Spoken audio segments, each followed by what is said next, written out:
भरवा करेले बनाने का ये तरीका शायद ही आपने इससे पहले देखा होगा। अगर आपने एक बार इस तरीके से भरवा करेले बना लिए तो यकीन मानिए, ना तो आपको पता चलेगा कि आप करेले खा रहे हैं, बिल्कुल भी कड़वे नहीं लगते हैं, ना ही धागा बांधने का झंझट होगा और ना ही जो आपके करेले में से स्टफिंग है वो बाहर निकलेगी और बच्चे भी इसको बहुत मन से खाएंगे। तो चलिए इसको बताती हूँ कैसे बनाते हैं।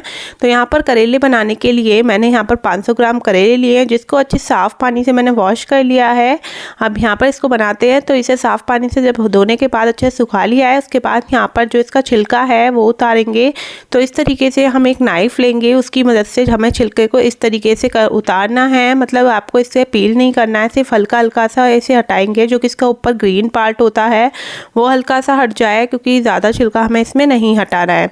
तो हल्का हल्का सा इस तरीके से रब करेंगे। इजीली जो आपका छिलका है वो इसी तरीके से घिसेंगे आप चाकू को, तो ये इजीली निकल जाएगा। और इसी तरीके से मैं सारे करेलों को इसी तरीके से चाकू की मदद से छील लूँगी।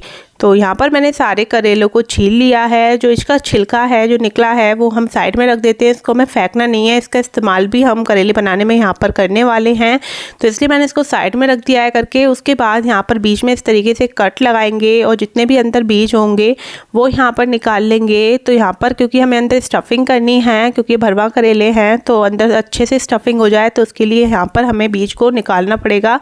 अगर बीज पके हुए हैं तो आप इसको फेंक दें, और नहीं तो अगर आपके बीज कच्चे हैं तो आप इसको स्टफिंग में भी इस्तेमाल कर सकते हैं।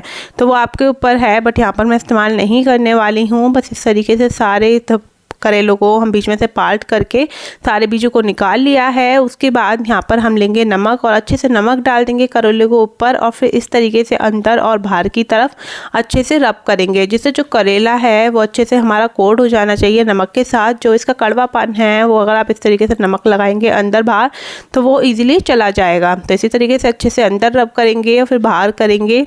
दोनों साइड अच्छे से हमें इसको अच्छे से रब करना है, जिससे हर एक कोने पर करेले पे जो है नमक अच्छे से लग जाए। तो यहाँ पर सब करेलों पर मैंने नमक अच्छे से लगा लिया है। तो अब हम इसको रख देंगे। तो उससे पहले यहाँ पर जो हमने एक छिलका है इसका करेले का, उसमें भी हल्का सा नमक मिला के यहाँ पर रख देंगे, जिससे जो इसका है कड़वापन वो भी निकल जाए। तो यहाँ पर दोनों को हम रख देंगे कम से कम आधे घंटे के लिए। आप चाहें तो 1 घंटे के लिए भी रख सकते हैं, आप पे टाइम है तो उससे इसका कड़वापन आसानी से चला जाए। बस मैं यहाँ पर आधे घंटे रख रही हूँ। जब तक आधे घंटे के लिए रेस्ट कर रहे हैं, जब तक हम इसका एक मसाला बनाकर तैयार कर लेते हैं। तो यहाँ पर मसाला बनाने के लिए मैंने ले लिया मिक्सर ग्राइंडर, उसमें डाल देंगे प्याज। तो मैंने यहाँ पर 3 प्याज ली थी, जिसको इस तरीके से मैंने मोटे पीसेस में कट किया है। उसके बाद एक यहाँ पर मैंने कच्चा आम लिया था, जिसको मैंने इस तरीके पीसेस में कट कर लिया है। तो इस तरीके से अगर आप करेले बनाएंगे ना, बहुत ही टेस्टी बनते हैं खाने में। बस ये 2 चीज़ डालेंगे और अच्छे से इसको ग्राइंड कर लेंगे। तो यहाँ पर देखिए इस तरीके का पेस्ट बनकर तैयार हो जाएगा। तो ज़्यादा बारीक भी नहीं है, हल्का सा दरदरा ही हमें इसको रखना है। अब यहाँ पर इसको साइड में रख देते हैं जब तक आधा घंटा हो गया है। जो करेले हैं वो अच्छे से पानी छोड़ दिया है। तो यहाँ पर हम इसको अब अच्छे से वॉश करेंगे। तो उसके लिए मैंने एक पैन में पानी ले लिया है भगोने में, उसमें हम अच्छे से इसको वॉश करेंगे। जो इसका नमक है ना वो अच्छे से निकल जाना चाहिए, तो इसके लिए इसको रगड़ रगड़ के अच्छे से, पहले हमने नमक लगाया था और अब इसी तरीके से हम इसे इस तरीके से पानी में धोकर अंदर बाहर अच्छे से इसको धो लेंगे। उसके बाद पानी से अच्छे से इसको प्रेस करके निकाल भी देना है, हल्के हाथों से दबाते हुए, जिससे कि इसका जो पानी है वो अच्छे से निकल जाए। तो इसी तरीके से मैं सारे करेलों को धो लूँगी। उसके बाद यहाँ पर देखिए करेले मैंने सारे इसी तरीके से वॉश कर लिए हैं। पानी आप देख सकते हैं कैसा हो गया है। तो यहाँ पर इन करेलों को रख देते हैं साइड में, और जो हमने अभी छिलके जो लिए थे उसको भी हमें वॉश करना है, क्योंकि हमने उसमें भी नमक लगा कर रखा था। तो इसको भी मैं एक कटोरी में डालकर इस तरीके से अच्छे से रगड़ के इसको भी वॉश कर लूँगी छिलकों को, और अच्छे से हाथों से इस तरीके से रब कर करके इसका भी जो नमक है वो अच्छे से निकल जाएगा। इस तरीके से करने से क्या होता है, जो आपका कड़वापन है ना वो करेले का वो पूरा निकल जाता है, और करेले जो हैं खाने में बिल्कुल भी कड़वे नहीं लगते हैं। उसके बाद अच्छे से देखिए मैंने इसको भी हाथों से निचोड़ कर अच्छे से हमें छिलकों को निकाल लिया है। और यहाँ पर इस तरीके से हमारी दोनों चीज़ें तैयार हो चुकी हैं। तो चलिए अब करेले बना लेते हैं। तो उसके लिए एक पैन लेंगे और पैन में डाल देंगे ऑयल। तो यहाँ पर मैं मस्टर्ड ऑयल का इस्तेमाल कर रही हूँ, सरसों के तेल का, क्योंकि सरसों के तेल में जो है इस तरीके की सब्ज़ी काफ़ी ज़्यादा अच्छी बनती है। तो यहाँ पर अच्छे से इसको गर्म होने देंगे जब तक कि अच्छे से धुआं नहीं निकलने लगता, जब तक हम इसी तरीके से इसको छोड़ देते हैं। तो यहाँ पर जो सरसों का तेल है वो बहुत ही अच्छे से गर्म हो गया है। तो यहाँ पर हम करेले जो हैं वो अब यहाँ पर डाल देंगे। तो करेलों में पानी बिल्कुल नहीं होना चाहिए, अच्छे से इसको निचोड़ लीजिएगा, नहीं तो जो छींटे हैं वो आपके ऊपर आ जाएंगे। और हमें करेले को अच्छे से फ्राई करना है, मतलब मैं यहाँ पर शैलो फ्राई कर रही हूँ, फ्राई नहीं कर रही हूँ। तो अच्छे से इसको उलटते पुलटते हुए पहले एक साइड से अच्छे से फ्राई होने देंगे और फिर पलट के हम दूसरी साइड से फ्राई करेंगे। तो थोड़ा टाइम लगेगा, तो इसको होने देते हैं। मीडियम गैस पर ही हमें यहाँ पर रखनी है। और यहाँ पर देखिए एक तरफ से बहुत ही अच्छे से फ्राई हो गए हैं, तो अब हम इनको पलट देते हैं दूसरे साइड से भी, मतलब ये अच्छे से फ्राई हो जाए। तो इसी तरीके से मैं सारे करेले को चिमटे की मदद से इस तरीके से पलट दूंगी, जिससे कि ये दोनों तरफ से बहुत ही अच्छे से फ्राई हो जाए। इसी तरीके से आपके जो करेले हैं वो बहुत अच्छे से सॉफ्ट पक जाएंगे और साथ में बहुत ही अच्छे से फ्राई भी हो जाएंगे, दोनों काम हो जाएंगे। तो यहाँ पर 5 मिनट भी नहीं लगेंगे, 5 मिनट में ही जो आपके करेले हैं वो अच्छे से फ्राई हो जाएंगे और बहुत ही अच्छे से सॉफ्ट हो जाएंगे। तो यहाँ पर अभी देखिए इस तरीके से मैंने पलट दिया है, थोड़ा सा और फ्राई कर लेते हैं।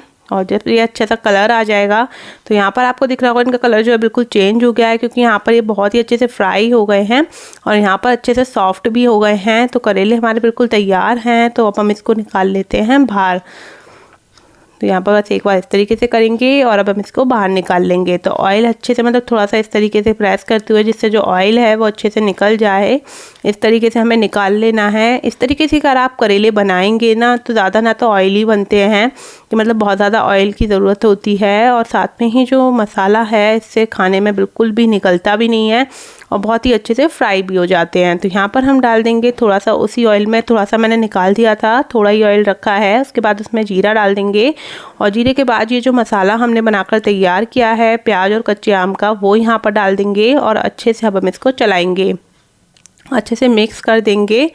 तो मसाला इस तरीके से बनाएंगे ना, तो बहुत ही अच्छा मसाला बनकर तैयार होता है करेले का। तो यहाँ पर देखिए इस तरीके से इसको मिक्स करने के बाद जो हमने यहाँ पर छिलके लिए थे वो भी हम यहाँ पर इसमें ऐड कर देंगे। आप चाहें तो, अगर आपके बीज मैंने बताया था पके हुए नहीं है, तो वो भी आप यहाँ पर हल्का सा कट करके डाल सकते हैं। उसके बाद यहाँ पर अच्छे से इसको मिक्स करने के बाद हम डालते हैं मसाले। तो मसालों में डालेंगे यहाँ पर हल्दी पाउडर, साथ में ही डाल देंगे थोड़ा सा लाल मिर्च पाउडर, साथ में यहाँ पर डाल देंगे थोड़ा सा धनिया पाउडर, थोड़ा सा भुने हुए जीरे का पाउडर, हल्का सा गरम मसाला, और साथ में ही डाल देंगे सौंफ का पाउडर। तो सौंफ को हल्का मैंने बारीक पीस लिया था, उसके बाद यहाँ पर डाला है और उसके बाद अच्छे से मिक्स कर देंगे। और अच्छे से अब हमें यहाँ पर मसाले को भूनना है, क्योंकि करेले का जो मसाला है वो जितने अच्छे से भुना हुआ होता है ना, उतना जो करेला है भरवा वो खाने में अच्छा लगता है। तो इसको हमें अच्छे से भूनना है जब तक कि बहुत ही अच्छी से खुशबू नहीं आने लगती। और इससे जो मसाले का जो कच्चापन होता है ना, बहुत से लोग इसी तरीके से बिना इसको भूने भी बना लेते हैं, तो उससे जो टेस्ट है ना करेले का एग्जैक्टली वैसा नहीं आता जैसा कि मतलब आना चाहिए। तो अगर आप इस तरीके से बनाएंगे तो जो आपके करेले हैं ना बहुत ही ज़्यादा टेस्टी बनकर तैयार होंगे। उसके बाद यहाँ पर मैं नमक डालना भूल गई थी, तो थोड़ा सा नमक भी मैंने यहाँ पर डाल दिया है। और यहाँ पर देखिए जो हमारे करेले का मसाला है वो बनकर तैयार है, तो बहुत ही अच्छे से भुन गया है। तो अभी थोड़ा सा और भून लेते हैं। तो यहाँ पर देखिए इसका कलर भी पहले से चेंज हो गया है और बहुत ही अच्छे से जो हमारा मसाला है वो तैयार है। तो गैस की फ्लेम को बंद करेंगे और जो मसाला है एक प्लेट में निकाल देंगे। तो वहाँ पर आपको देखने में इसका कलर थोड़ा ऐसे ही लग रहा होगा, क्योंकि वहाँ पर जो लाइट थी वो थोड़ी सी येलोइश थी। तो यहाँ पर देखिए बहुत ही बढ़िया सा हमारा जो भरवा करेले का मसाला है वो बनकर बिल्कुल तैयार है। तो यहाँ पर इसको ठंडा होने के लिए रख देते हैं थोड़ी देर के लिए। जब ठंडा हो जाएगा फिर हम इसकी अच्छे से स्टफिंग करेंगे करेले के अंदर। तो इसको साइड में रख देते हैं जब तक दोनों चीज़ ठंडी होंगी, उसके बाद ही हम इसकी अच्छे से स्टफिंग कर पाएंगे।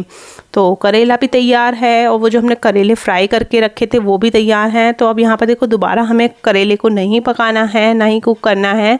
तो दोनों चीज़ तैयार हैं, बस अब हमें इसके अंदर भरना है। तो फिलिंग को ठंडा हो जाएगा तब हम भरेंगे। तो यहाँ पर फिलिंग जो है वो अच्छे से ठंडी हो गई है। तो अब हम इस तरीके हाथों की मदद से हम इसे करेले के अंदर भर लेंगे। तो अगर आप इस तरीके से करेले बनाएंगे ना, तो जो आपकी जो फिलिंग है जो कढ़ाई में निकल जाती है, जो कि हमें धागा बांधना पड़ता है, इतनी मेहनत करनी पड़ती है। तो अक्सर हम यही सोचते हैं कि यार भरवा करेले बनाएं भी या ना बनाएं, क्योंकि बहुत काम फैलता है कि धागा बांधो फिर स्टफिंग वगैरह। मगर आप इस तरीके से बनाएंगे तो ना तो धागा बांधने का झंझट होगा, ना जो आपकी करेले की स्टफिंग है वो बाहर निकलेगी।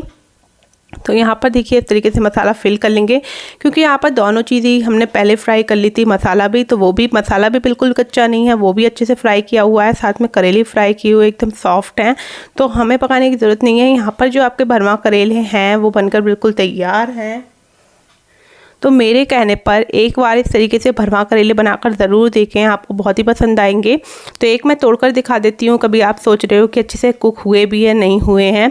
तो यहाँ पर देखिए बहुत ही सॉफ्ट और बहुत ही हमारा बढ़िया करेला बनकर बिल्कुल तैयार है। जो आप स्टफिंग देख सकते हैं बिल्कुल भी बाहर नहीं निकल रही है। तो एक बार इस तरीके से बिल्कुल ट्राई करेंगे और आपको बहुत ही ज़्यादा पसंद आने वाली हो। बच्चे भी इसको दौड़ दौड़ के खाएंगे अगर आप इस तरीके से बनाएंगे। वीडियो अच्छी लगे तो लाइक शेयर ज़रूर कर दीजिएगा। मिलते हैं नेक्स्ट वीडियो में, तक के लिए बाय बाय।